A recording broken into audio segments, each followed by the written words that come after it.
પૂર્વ કર્મચારી તરફથી મળેલ ટીપ આધારે નિઝામપુરા ખાતેની બંધ ઓફિસમાં રાત્રિના સમયે ગરફોડ ચોરીનો ગુનો આચરનાર 4 આરોપીઓને ઓફિસમાંથી ચોરી કરેલ મુદ્દામાલ સાથે શોધી કાઢતી વડોદરા શહેર ક્રાઇમ બ્રાન્ચ।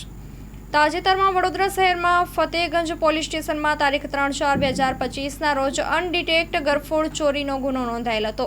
આ ગુનાના ફરિયાદી શ્રી નિઝામપુરામાં આદિત્ય વિલા કોમ્પ્લેક્સમાં કન્સલ્ટન્સીની ઓફિસ ધરાવતા હોય તારીખ 29/3/2025ના સાંજના 7:15થી તારીખ 31/3/2025ના સવારના 9:30 દરમિયાન ફરિયાદીની બંધ ઓફિસના મેઇન જાળીવાળા દરવાજાને મારેલ તાળું કોઈ ચોર ઈસમ કોઈ સાધન વડે તોડી ઓફિસની અંદર પ્રવેશ કરી ઓફિસમાં મૂકેલ લેપટોપ, 3 મોબાઈલ, ભગવાનની પંચધાતુની મૂર્તિ, ઇન્ડેક્શન સગડી, પેન ડ્રાઈવ તથા ટેબલના ડ્રોવરમાં મૂકેલ રોકડ રકમ મળી કુલ કિંમત ₹82,134ની ચોરી કરી લઈ ગયેલ હોય। આ અંગે અજાણ્યા ચોર ઈસમ સામે ગુનો નોંધી આગળની તપાસ હાથ ધરવામાં આવી છે।